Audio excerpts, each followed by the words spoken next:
Напротив меня стояло нечто. Высокое, почти под потолок, скрученные, перекрученные шеи, глаза, как две черные дырки, само бледное до синевы. Я тогда работала в риэлторском агентстве, показывала людям квартиры, которые они могли бы снять, и имела с этого неплохой процент. Работать старалась честно и на совесть, никого не обманывала, подыскивала максимально соответствующие запросам клиентов варианты, особо не навязывала выгодные мне. Так что репутация у меня была хорошая. По сарафанному радио от друга к соседу шла слава о моей хорошей работе, так что на отсутствие клиентов я не жаловалась. Не знаю, как у других риэлторов, а у меня был список не сдавашек. Есть такие квартиры, которые трудно сдать, а если сдашь, люди съезжают буквально через 2-3 месяца.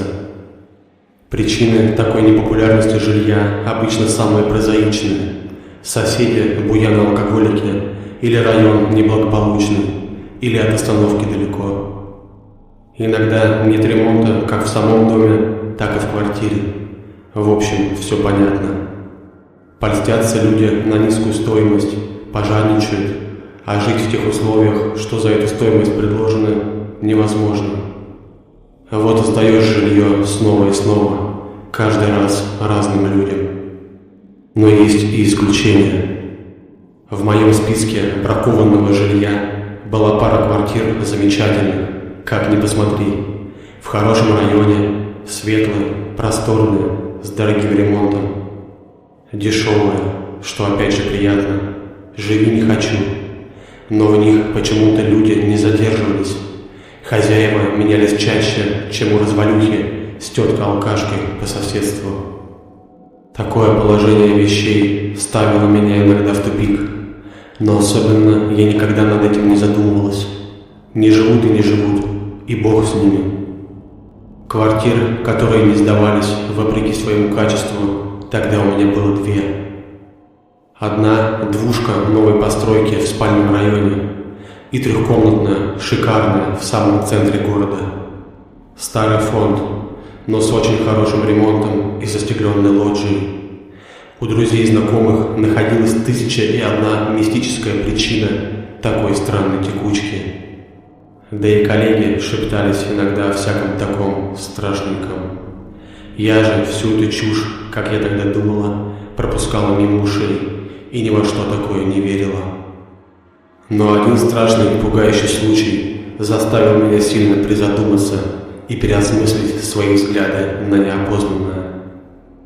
Появилась у меня тогда одна клиентка, странная немного, рыженькая такая, худенькая, глаза как два прожектора, большие и зеленющие. На вид ей было лет 18, а по паспорту около 30. Я это заметила, когда оформляли договор. Жутко придирчивая, как-то ненормально придирчивая. Ох, и перебрали мы с ней тогда вариантов. Причем конкретных требований она не выставляла. Все было предельно просто.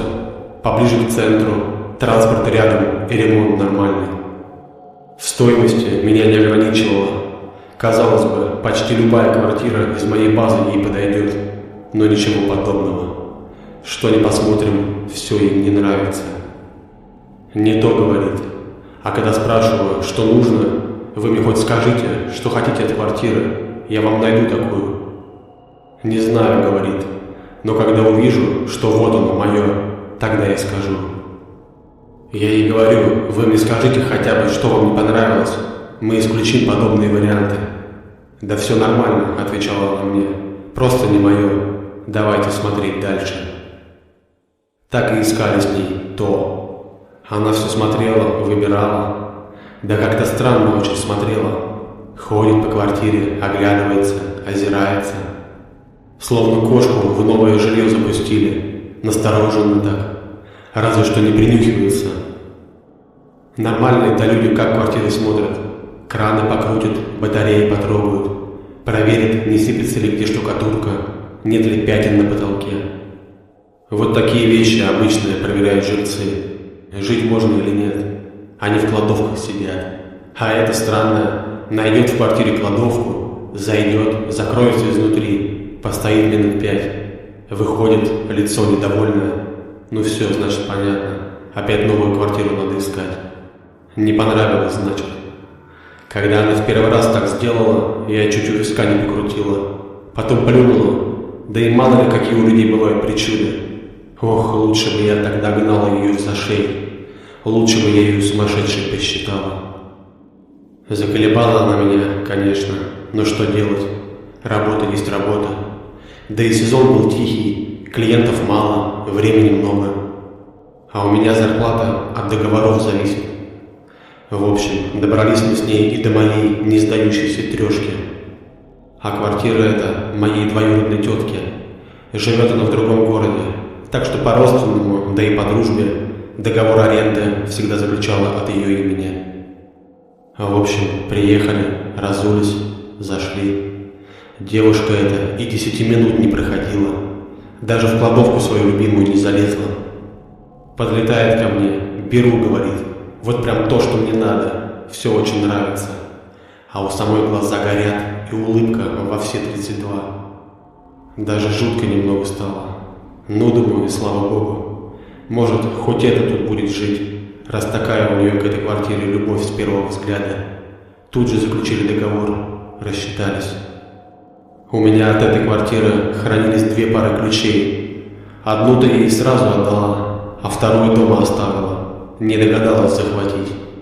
Не думала, что вот так удачно сложится и квартиру сдать получится. Дура, одним словом. До сих пор себя проклинаю. Договорились мы с этой рыжей, что ключи я ей через пару дней завезу. Через 4 дня, в среду, у меня образовались дела недалеко от того места. Ну и решила, чего по городу туда-сюда мотаться. Освобожусь и закину ей ключики. Звоню в этот день утром. Телефон отключен. Ну, думаю, может, спит. Возьму ключи с собой и позвоню. С делами я разобралась уже ближе к вечеру, около 7 часов. А зима была, темнело довольно рано. Не кромешная ночь, конечно, но плотные такие сумерки. Звоню ей на сотовый, все еще отключен. А мне еще раз специально ехать не хочется. Лениво, да и бензин опять же дорогой. Тут и родился в моей голове редкий по своему идиотизму план. Дай, думаю, ключи занесу и записку оставлю. Дверь-то там по хлопку закрывается. Зайду, ключи на стол положу и уйду. Приехала, еще раз позвонила на сотовый, все так же отключен. Окна в квартире темные, значит, дома никого нет. Поднялась, в дверной звонок звоню, на всякий случай, и тишина.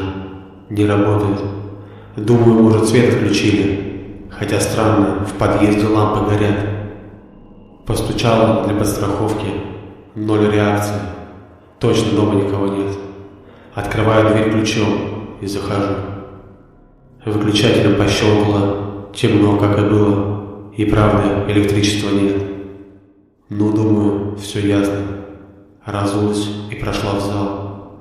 Это самая дальняя и самая большая комната в квартире. Я бы так далеко не пошла. Но мебели хозяйка оставила мало, стол был только в зале. Не на пол же мне ключи было ей с запиской кидать, хотя уж лучше бы кинула. Зашла, ключ выложила, выдрала листок из блокнота. Стою спиной к двери, роюсь в сумке, ищу ручку. Как слышу, за моей спиной шорох какой-то и шаги. Оборачиваюсь, думаю, хозяйка что ли вернулась. А как дверь хлопает, я вроде бы и не слышала. Может быть, она в спальне на диване спала? Что еще делать в темноте? А я такая красивая, приперлась без приглашения. Повернулась и увидела. Господи, что я увидела? У меня до сих пор мурашки по коже, как вспомню. Напротив меня стояло нечто. Высокое, почти под потолок. Скрученные, перекрученные шеи, глаза, как 2 черные дырки, само бледное до синевы. Тощая, аж все кости было видно, сутулая и голая. стоит и покачивается. Люди так стоять не могут, как-то по-змеиному стоит на меня и смотрит, улыбаясь жуткой улыбкой. В полумраке, как все было хорошо видно, до каждой мерзостной детали у меня душа ушла в пятки. Хочу кричать, а горло сдавило. Вместо крика какой-то сип выходит. Мне побежать, а я к месту приросла. Стою, ни жива, ни мертва, сумку в руке сжимаю. А этой штуке на меня смотреть, видимо, надоело. Она свою дряблую, синюшную руку ко мне потянула. Вот тут-то мои нервишки издали, и я грохнулась в обморок. Сколько я так пролежала, не знаю, но очнулась я от странного звука. Вроде бы чавкает кто-то. Так обычно дети маленькие едят, пока за столом себя вести еще не научились. Мне стало очень жутко. Никогда мне так не было страшно. И, наверное, никогда уже не будет. Не меня ли случаем кушают, пришла мне в голову мысль. Хотя мне вроде бы не больно, и никто меня не трогает. Наконец, я набралась смелости и приподнялась на локтях. Думала, что это монстр этот. Но нет, не он. Мама дорогая, там спиной ко мне сидит рыжая клиентка моя на корточках и что-то ест. Вроде бы куча какая-то перед ней, а она сидит себе и жует. У меня от облегчения, что это не чудовище, в голове все смешалось. Даже мысль в голову не пришла, почему девушка ест в такой странной позе, да еще и в темноте, а главное, что она ест. И почему она не обратила никакого внимания на валяющуюся посреди комнаты меня. Тогда я просто была рада, что знакомый человек рядом. Но я рано обрадовалась. Я что-то говорить ей начала, а она раз и обернись. Этого я не забуду никогда, до старости буду помнить, до гроба.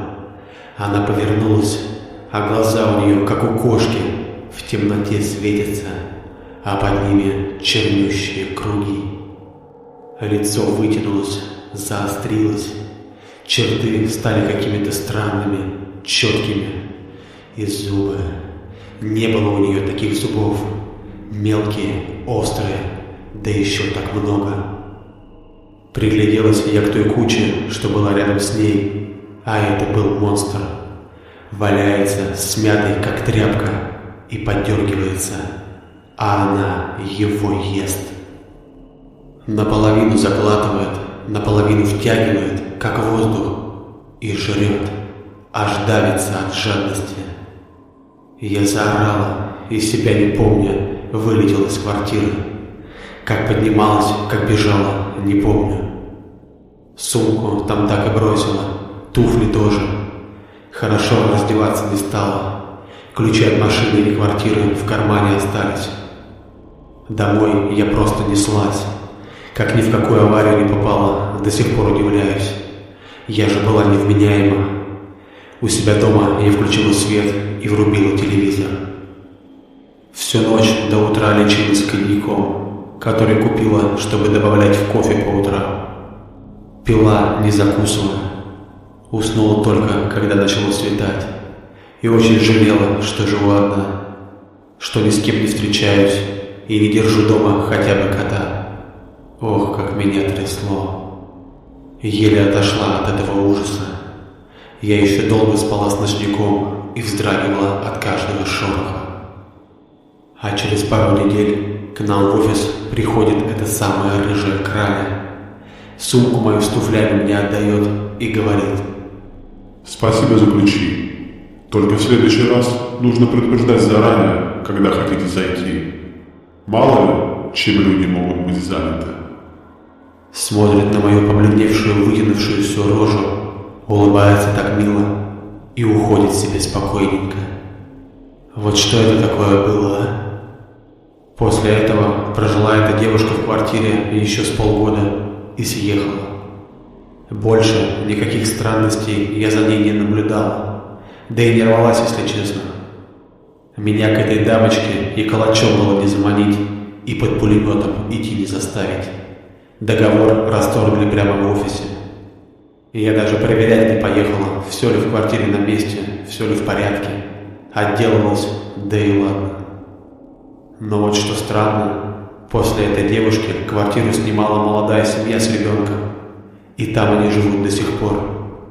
Более того, квартиру эту они выкупили и были очень рады. И это после того, как в ней жильцы менялись чуть ли не каждые 2 месяца. Вот и возникает вопрос, что съела эта странная рыжая девушка, и кто она вообще такая, или что такое. Хотя об этом я стараюсь не думать и не вспоминать все то, что я видела тогда в той квартире.